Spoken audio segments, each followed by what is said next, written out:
My dear students, कैसे हैं आप सभी। मैं हूं मुदिता और आप सभी का स्वागत है मुदिता आईएएस वॉरियर्स पे। क्लास 9th की वर्कशीट नंबर 30 सॉल्व करने वाले हैं हम। और ये जो वर्कशीट है ये 11 सितंबर 2020 की वर्कशीट है, यानी 11 सितंबर की वर्कशीट है जो आपको करनी है। तो साइंस में आपका जो चैप्टर चल रहा था वो था गति में आज आपको जो टॉपिक पढ़ना है वो वेग पढ़ना है। आपसे जो वर्कशीट में क्वेश्चन पूछा है बहुत ही इंटरेस्टिंग और बहुत ही इजी क्वेश्चन है। उससे पहले जो वेग का कॉन्सेप्ट है उसे हम समझ लेते हैं। पिछली वर्कशीट में हमने क्या पढ़ा था, आपको याद होगा, दूरी क्या होती है और विस्थापन क्या होता है ये हमने देखा था, और चाल क्या होती है ये भी हमने समझा था। आज हम देखेंगे कि वेग क्या होता है। ठीक है, चाल और वेग एक जैसे हैं, बस थोड़ा सा अंतर है, वही आपको समझना है। तो आपकी जिज्ञासा दीदी और ज्ञान भैया दोनों अवेलेबल हैं क्वेश्चन पूछने के लिए। अब जो ज्ञान है वो क्वेश्चन कर रहे हैं, जिज्ञासा दीदी वेग क्या होती है और ये चाल से किस प्रकार भिन्न होती है। कई बार हम चाल और वेग को एक ही समझ लेते हैं पर वो एक नहीं होती है। तो अब देखो, बहुत स्मार्टली ये आंसर करती हैं। ज्ञान किसी वस्तु की एक निश्चित दिशा में चाल उसका वेग कहलाता है। चाल क्या है? चाल होता है आपका कि दूरी, ठीक है, अपॉन में समय। तो आप डिस्टेंस यानी डी, दूरी अपॉन में समय करते हैं तो वो आपकी चाल होती है, स्पीड होती है। और वेग क्या होता है? वेग कह रही हैं कि निश्चित दिशा में चाल, किसी एक ही दिशा में, पर्टिकुलर दिशा में। ठीक है, कि आप बोलें कि आप ईस्ट में जा रहे हैं, वेस्ट में, नॉर्थ में, साउथ में, ठीक है, पूरा, पश्चिम, उत्तर, दक्षिण, किसी एक दिशा में जा रहे हैं, एक दिशा में आपकी चाल है, तो उसे हम क्या कहते हैं? वेग। यानी वेग में एक दिशा का होना आवश्यक है, जिन्हें चाल की तरह v से निरूपित किया जाता है। मतलब अगर आप इसको चाल को फॉर्मूले में लिखना है तो आप इस तरीके से लिखते हैं, तो इसी तरीके से वेग को भी आप इस तरीके से शॉर्ट फॉर्म में लिखते हैं। इस प्रकार अगर आपको सॉल्व करना है क्वेश्चन तो आप कैसे सॉल्व करेंगे? वेग को विस्थापन अपॉन में समय। जहाँ पे आप चाल निकालते थे तो कैसे निकालते थे? दूरी अपॉन में समय। लेकिन वेग कैसे निकालते हैं? विस्थापन अपॉन में समय। विस्थापन आपको पता है, विस्थापन आपका कुछ प्रारंभिक पोजीशन होगी और कुछ अंतिम पोजीशन होगी। ठीक है, तो आपकी अवस्था प्रारंभ से अंतिम में क्या जो अवस्था बदली वही क्या होता है? विस्थापन। कि पहले आप यहाँ पे थे, बाद में यहाँ पहुँच गए, और अगर आप वापस यहीं पहुँच जाते हैं तो आपका विस्थापन क्या हो जाता है? 0 हो जाता है। आगे देख लेते हैं।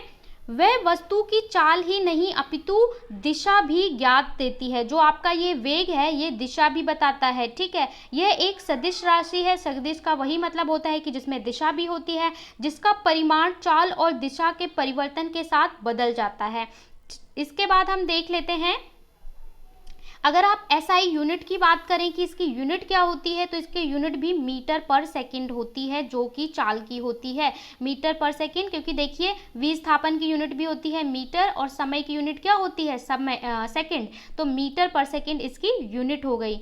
यह शून्य भी हो सकता है, इसकी वैल्यू 0 भी हो सकती है। आपकी जो चाल है, चाल हमेशा, चाल की कुछ ना कुछ वैल्यू होती है, क्योंकि आप अगर चल रहे हैं चाहे पैदल चाहे गाड़ी से, आपकी कोई चाल होगी। लेकिन आपका वेग 0 भी हो सकता है। वेग 0 कैसे हो सकता है? क्योंकि वेग का फॉर्मूला क्या होता है बेटा? विस्थापन अपॉन में समय, मतलब आपकी पोजीशन चेंज होना। अब यहाँ पे आपको एग्जांपल दे रखा है कि यदि आप अपने घर से स्कूल और उसी रास्ते से वापस स्कूल से घर आते हैं जिसका 10 मीटर की दूरी है, तो इस स्थिति में आपकी चाल क्या होगी? आपकी चाल तो कुछ होगी लेकिन आपका वेग जो है 0 हो जाएगा। क्यों वेग 0 हो जाएगा? क्योंकि बेटा आप स्कूल और घर से स्कूल गए, स्कूल से वापस घर आ गए, तो आपका जो विस्थापन हुआ वो तो 0 हो गया। आपकी पोजीशन तो बदली नहीं, आप पहले भी घर पे थे, अभी भी घर पे हो, तो आपकी जो विस्थापन है वो 0। तो आप 0 अपॉन में कितना भी टाइम रखेंगे आपकी वैल्यू क्या आएगी? 0। तो इस तरीके से वेग आपका 0 भी हो सकता है, लेकिन चाल की हमेशा कोई ना कोई वैल्यू होती है। इसके बाद आपको बोल रखा है कि घर से स्कूल, या आप समझ गए। इसके बाद आपको बोल रखा है कि चाल वेग के साथ गति कर रही है, तो उसकी गति को परिमाण हम वेग निकालते हैं, यानी औसत वेग निकालते हैं। कई बार क्या होता है कि ज़रूरी नहीं है जो आपका वेग है वो समान रहे। स्टार्टिंग में जैसे कि आप जा रहे हैं, बाइक से जा रहे हैं, अपने पापा के साथ स्कूल जा रहे हैं, 10 किलोमीटर आपका स्कूल है, शुरू के 5 किलोमीटर में आपका वेग कुछ और रहता है और आगे के 5 किलोमीटर में आपका वेग कुछ और रहता है। तो ऐसी स्थिति में हम क्या निकालते हैं, औसत वेग निकालते हैं। औसत वेग का फॉर्मूला क्या होता है, औसत वेग का होता है प्रारंभिक वेग प्लस अंतिम वेग डिवाइड बाय 2। ठीक है, स्टार्टिंग में आपका जो वेग था लाइक 5 मीटर पर सेकेंड था, तो 5 प्लस बाद में 6 मीटर पर सेकेंड हो जाता है, तो 6/2। तो आपका क्या हो जाएगा, 5 6 5 11 बटे में 2, 5.5 आपका क्या हो जाएगा, औसत वेग हो जाएगा। अब देखिए फिर से ज्ञान क्वेश्चन करते हैं। दीदी हम यह कह सकते हैं कि एक वस्तु समान गति में है अथवा नहीं, और कैसे स्थिति में वस्तु का वेग क्या होता है। ऐसी स्थिति में वस्तु का वेग क्या होगा, वो आप पूछ रहे हैं कि समान गति से कोई वस्तु चलती है या कैसे चलती है, कैसे पता लगाते हैं। तो अब वो आंसर कर रही हैं ज्ञान, यदि एक वस्तु सीधी रेखा में गति करती है तो उसे सीधी रेखा में समान दूरी समान समय में तय करती है तो उसे हम क्या बोलते हैं, एक समान गति। अगर मैं आपको साधारण भाषा में इस चीज़ को समझाऊं कि मतलब आप एक टेबल बना लीजिए, यहाँ पे लिख दीजिए डिस्टेंस, यहाँ पे लिख दीजिए टाइम, मतलब कि दूरी अपॉन में और समय। आपने 5 मीटर चला कितना, 10 सेकंड में, फिर अगले 5 मीटर भी चला 10 सेकंड में, फिर अगले 5 मीटर भी चला 10 सेकंड में। मतलब आप जो दूरी है, समान दूरी एक समान समय में ही तय कर रहे हैं। 5 मीटर आप 10 सेकंड में ही चल रहे हैं। इसका अगर आप ग्राफ बनाएंगे तो ऐसे बनेगा, सीधी लाइन। तो इसको हम क्या बोलते हैं, एक समान चाल। वहीं पे दूसरा ये बोल रही हैं कि अगर मान लीजिए आप ऐसे ही टेबल बनाते हैं डिस्टेंस का और टाइम का, कि आपने शुरू के 5 मीटर चला 10 सेकंड में, अगले 5 मीटर चला 20 सेकंड में, तो इसे हम क्या बोलेंगे, आप ग्राफ बनाओगे तो कैसा आएगा, ऐसे ग्राफ आएगा, या फिर ऐसे ही ग्राफ आएगा, या फिर आड़ा टेढ़ा ग्राफ आ सकता है। इसे हम बोलते हैं असमान गति, मतलब आपकी जो गति है वो असमान है। अब असमान गति को भी हम 2 भागों में बांटते हैं कि असमान गति 2 प्रकार की होती है। नंबर 1 त्वरण गति, दूसरी होती है मंदन गति। त्वरण गति का मतलब होता है कि हम इसी वस्तु का वेग समय के साथ लगातार बढ़े, कि मतलब क्या है कि आप एक डायरेक्शन में जा रहे हैं, आपका जो गति है वो टाइम के साथ बढ़ती जा रही है, पहले 5 था अब 10 हो गया, ठीक है, बढ़ता जा रहा है, तो उसे हम बोलते हैं त्वरण गति। मंदन गति समय के साथ कम होती जाए, पहले आपकी जो वेग था वो 10 था, 10 मीटर पर सेकेंड, फिर और कम हो गया 5, फिर और कम हो गया 3, तो घटते जाना मंदन होता है और बढ़ते जाना त्वरण होता है। और ये क्या है, असमान गति का। समान में तो सेम चलता जाएगा, असमान में 2 तरीके का, एक बढ़ते वाला और एक घटने वाला। बढ़ने वाले को त्वरण गति कहते हैं और घटने वाले को मंदन गति कहते हैं।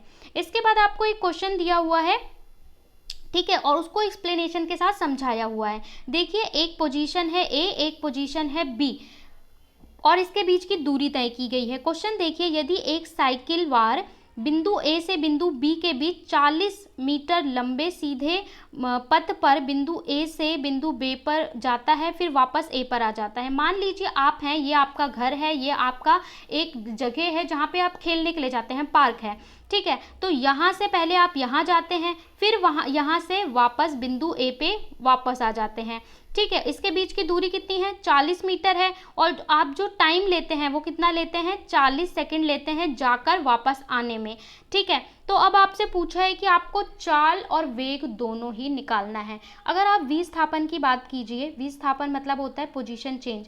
आप बेटा ए से गए थे और ए पे वापस आ गए, तो आपका विस्थापन तो 0 हो जाएगा, ठीक है। अब आप सॉल्व कैसे करेंगे, तो आप वही सॉल्व करके लिखेंगे कि सबसे पहले कि जो आपका विस्थापन है, कुछ विस्थापन बिंदु ए से बिंदु ए में आपका न्यूनतम दूरी, तो विस्थापन कितना हो गया, 0, क्योंकि जहां से गए थे वहीं पे वापस आ गए, विस्थापन की वैल्यू 0। अगर आप दूरी की बात करें तो दूरी आपकी कितनी होगी, आपने पहले 40 मीटर गए, फिर 40 मीटर वापस आए, तो 40 + 40 कितना हो गया, 80 मीटर, और समय आपको कितना लगा, 40 सेकेंड में लगा।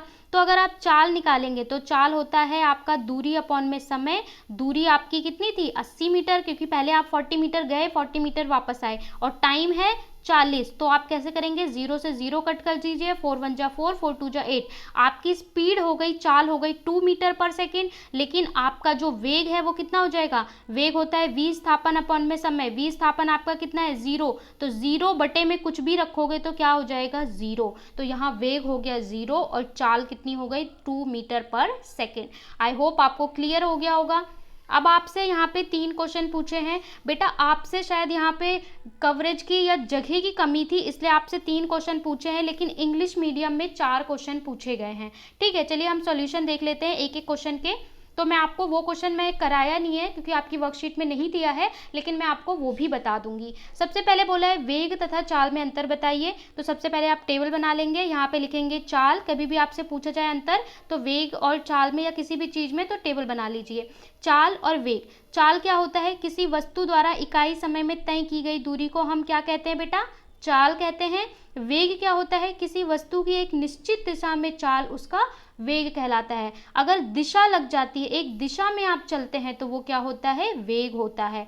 यह एक अदिश राशि है, मतलब इसमें दिशा नहीं होती, यह एक सदिश राशि है, मतलब इसमें हमेशा एक दिशा होगी, बताया जाएगा कि आप ईस्ट में जा रहे हैं, वेस्ट में जा रहे हैं। ठीक है, यह सदैव धनात्मक यानी पॉजिटिव, आप चल रहे हैं, जैसे ही आप चलना शुरू करेंगे आपकी कोई ना कोई स्पीड होगी, कोई ना कोई चाल होगी, और ये शून्य भी हो सकता है, क्योंकि अगर डिस्प्लेसमेंट यानी विस्थापन 0 हो जाता है तो वेग क्या हो जाता है, 0 हो जाता है। तो ये आपका फर्स्ट आंसर है, स्क्रीनशॉट ले लीजिए कवर करने के लिए, वरना सारे आंसर टेलीग्राम पे डाल दिए जाते हैं मुदिता IAS वॉरियर पे, वहाँ से भी कर सकते हैं, आपको सारे वीडियो का सॉल्यूशन वहाँ पे मिल जाएगा। और टेलीग्राम है क्या, वो एक ऐप है, ठीक है, उसे जैसे व्हाट्सअप होता है वैसे ही प्ले स्टोर से डाउनलोड कर सकते हैं, और अगर आपके फ़ोन में है तो डिस्क्रिप्शन में टेलीग्राम का लिंक है, वहाँ से भी आप जाके उस पर लिंक पे क्लिक करेंगे और ज्वाइन कर लेंगे।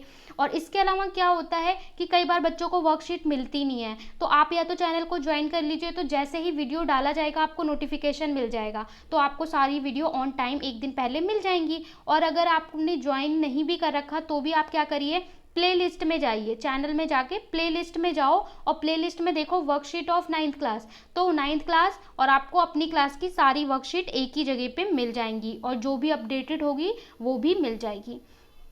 दूसरा पूछा है, यदि एक कार 100 मीटर की दूरी 50 सेकंड में तय करती है तो वेग बताइए। तो वेग कैसे निकालेंगे, वेग का फॉर्मूला होता है विस्थापन बाय समय। विस्थापन कितना हुआ 100 मीटर, और समय कितना लिया गया समय 25 सेकंड, तो वेग कितना होगा 100 बटे में 25, 4 मीटर पर सेकंड। तो कार का वेग 4 मीटर पर सेकंड है। ये हो गया आपका आंसर सेकंड का, स्क्रीनशॉट ले सकते हैं बेटा। थर्ड में पूछा, यदि एक मोटरसाइकिल एक खाली हाईवे पर एक निश्चित दिशा वेग में जा रहा है तो किस प्रकार की गति है। आप एक हाईवे पे चल रहे हैं, एक ही स्पीड में चल रहे हैं, एक ही वेग में चल रहे हैं, तो वो कैसा उदाहरण है, तो एक मोटरसाइकिल खाली हाईवे पर एक निश्चित वेग से चल रहा है तो ये एक समान गति का उदाहरण है। ठीक है, एक समान यानी यूनिफॉर्म मोशन का। और आपसे चौथा क्वेश्चन नहीं पूछा है, लेकिन चौथा क्वेश्चन मैं आपको बता देती हूँ क्योंकि इंग्लिश मीडियम वाले वर्कशीट में आया है फोर्थ क्वेश्चन।